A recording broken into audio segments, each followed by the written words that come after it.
আপনারা জানেন যে সুপ্রিম কোর্টের একটা রায়ের ভিত্তিতে সারা ভারতবর্ষে প্রায় লক্ষ লক্ষ প্রাথমিক শিক্ষক যারা 2010-এর আগে নিযুক্ত হয়েছিল, তো টেট পরীক্ষা দেওয়াটা একটা বাধ্যতামূলক করে দিয়েছে। তো আমরা অখিল ভারতীয় রাষ্ট্রীয় শৈক্ষিক মহাসংঘ আমরা একটা উদ্যোগ নিয়েছি। আমরা মাননীয় সুপ্রিম কোর্টের রায়কে সম্মান জানিয়ে যে এই সমস্ত যারা শিক্ষক 2010 সালের আগে নিযুক্ত হয়েছে তাদের জন্য টেটের ক্ষেত্রে কিছুটা ছাড় বা কোনো একটা বিষয় মাঝখানে একটা রাস্তা বের করা যায় যাতে ওটা চাকরি বহাল থাকে।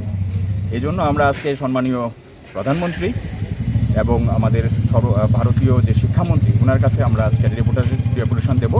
সারা ভারতবর্ষের সমস্ত জেলায় একই দিনে একই সময়ে আজকে এই ডেপুটেশন মেমোরেন্ডাম চলছে, যাতে করে সংসদীয় আগামী যে অধিবেশন হবে সেখানে কোনো একটা রাস্তা বের করার জন্য আমরা আবেদন রাখছি, এবং যাতে করে আগামী দিনের এই সমস্ত প্রাথমিক শিক্ষক যারা 2009 সালের আরটি অ্যাক্টে যে রায় বেরিয়েছিল সেটাকে অনেকটা অবহেলা করেই তৎকালীন সরকার সেটা ভাবতেই পারেনি যে ভবিষ্যতে কোনো একটা সময় আসবে যখন এই 2010 সালের আগে যারা শিক্ষক নিযুক্ত হয়েছিলেন তাদের চাকরি একটা অবস্থায় আসতে পারে যেখানে চাকরিচ্যুত হতে পারে।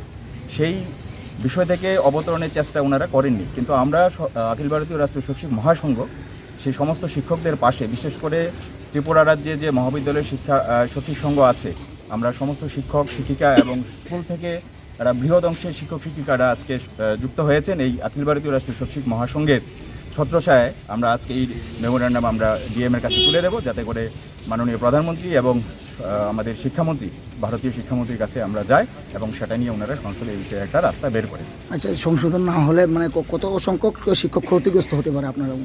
দেখুন, আমাদের রাজ্যে প্রায় 15,000-এর উপরে হবে। তো এরকম সারা ভারতবর্ষে যদি ধরি আমরা, অনেকটা সংখ্যাটা বলা মুশকিল, কিন্তু আপনি ধরে নিন যে অনেকটা লক্ষ লক্ষ শিক্ষকের ওরা টেট পাস করতে হবে। যদি টেট পাস না করে, এটা তো আপনারা জানেন, তাহলে যাদের চাকরির আরও মেয়াদ 5 বছর আছে তাদের ক্ষেত্রে এটা দিতে হবে, আর যাদের মেয়াদ 5 বছর নেই তাদের হয়তো টেট পরীক্ষাটা দিতে হবে না। তো আমরা চাইছি যে যেহেতু এই আরটি অ্যাক্টের আগে ওদের নিযুক্ত হয়েছিল, ওই সময় এই আইনটা ছিল না, যেহেতু ওই সময় এই আইন ছিল না যে টেট পরীক্ষাটা বাধ্যতামূলক শিক্ষক নিয়োগের ক্ষেত্রে, সেক্ষেত্রে একটা রাস্তা বের হোক যাতে করে শিক্ষকরা আগামী দিনে এবং আগামী দিনে ওনাদের পরিবাররা এই রাস্তায় পথে বসতে না হয়।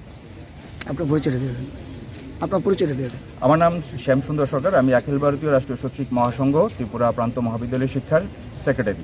আচ্ছা, তো আপনারা ডিএম এর কাছে দেবেন? হ্যাঁ, ডিএম এর কাছে আছে।